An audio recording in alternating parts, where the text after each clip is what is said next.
So, Rebecca, your daily practice, what does this mean to you right now? What are you doing? What keeps you aligned other than the e-course? Yes. Well, so I normally have not necessarily one ritual that I follow, but more of a list that I can select from based on how I'm feeling. Wonderful. Yeah, that resonates more with me. I feel like with routine, I can often then switch off and I'm just going through the motions rather than really using those rituals for the benefit, the purpose of them. To regenerate your energy. That's amazing. So this gives you an opportunity to be really present with what regenerates you. I love that. Yes. So, however, I would say in the last week and a half, 2 weeks, I've really neglected mine. I've been feeling it. I've noticed it in my communication, in my working practice, with everything. I've had a huge amount on, and it's just made me, it's slipped off the list, and it just goes to show, we mentioned this earlier, it's a great reminder as to why we do it. Yeah. And what is in your list? So exercise is always a huge one for me. So whether that's in the morning as I wake up, if it's in the morning, I often do more gentler exercise to kind of start my day. If it's in the evening and finishing my working day and wanting to create that break, that cut off between working day and evening, I will go for a run quite often, or do a gym class or yoga class. Other things, just going for a walk with my partner. Often learning, like taking time to do a course or read something that is on the to enjoy list rather than to grow list. Because obviously within our industries that we work in, it's part of our work commitment as well to keep growing and educating ourselves. But I do that in my personal space as well, so that's nice. And do you find your list of things varies according to the season? So what you would perhaps do in summer, you might do differently in winter, for example? Yes, probably. Yeah, I hadn't thought about it like that, but absolutely. I'm sure it does actually. Depending on, I mean, even though I'm English, in the winter I don't love the cold. So I hibernate a little bit more. Which is what you're meant to do as well. Yeah, which is great. Yeah. That was actually one of the reasons that I wanted to create this e-course as well, because I think that sometimes all we have is 20 minutes or half an hour.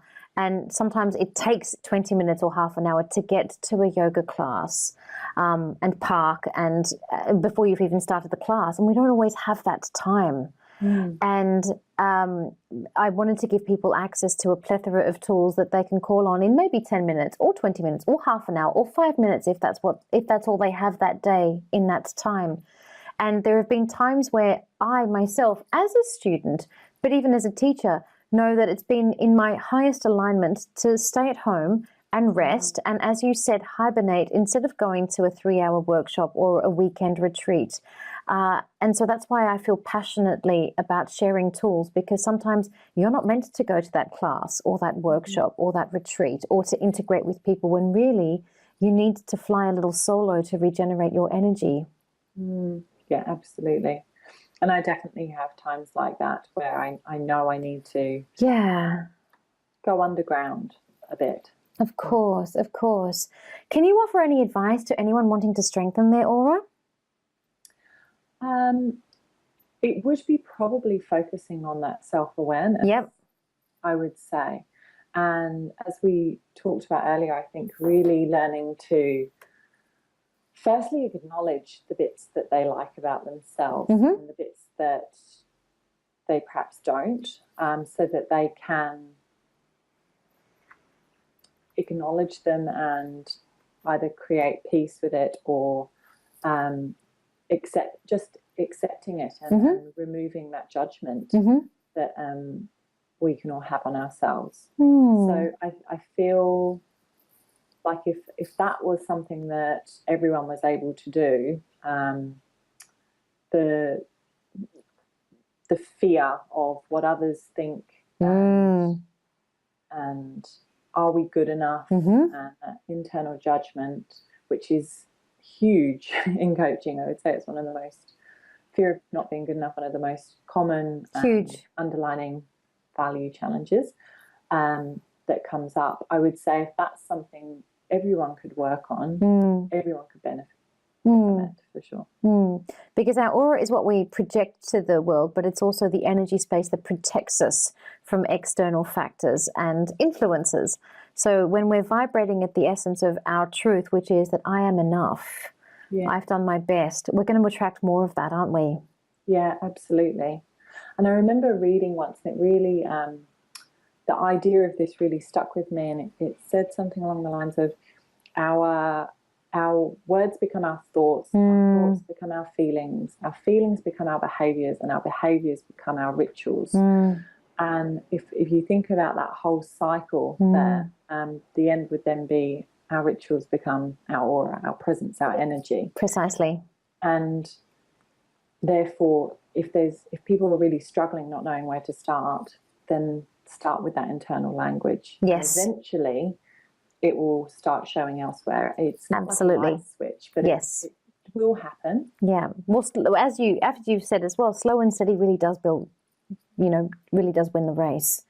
A strong foundation is what's going to set you up so that when we do have those off days, which happen, no matter how enlightened you are, no matter whether you live on a mountain or in the middle of the city, you've got a strong foundation to support you and hold you up. Yes, absolutely. Yeah. Oh, Rebecca, you're amazing. Tell me, where do we find you, and what's your favorite way to connect with new people in your work? Oh, thank you, Patty. So you can find us at www.dailyguru.com.au, and our favourite place to communicate and connect with our tribe and welcome new members is on Instagram and Facebook. So that's both Daily Guru. So we'd love to see more people coming over. Yeah, Instagram is fabulous, isn't it? Especially when someone comments and you can go into their feed and see their pictures. I find that so inspiring. Yeah, it's so nice. It's so lovely. And we've got so many great people in our Instagram community, always just so passionate about personal growth, always leaving comments and sharing their thoughts and ideas. So it's wonderful. Oh, I love that. Oh, thank you so much, Rebecca Keynes. You are fabulous. Thank you for joining us today. Oh, thanks so much for having me, Patty. It was lovely talking with you. My pleasure, lovely.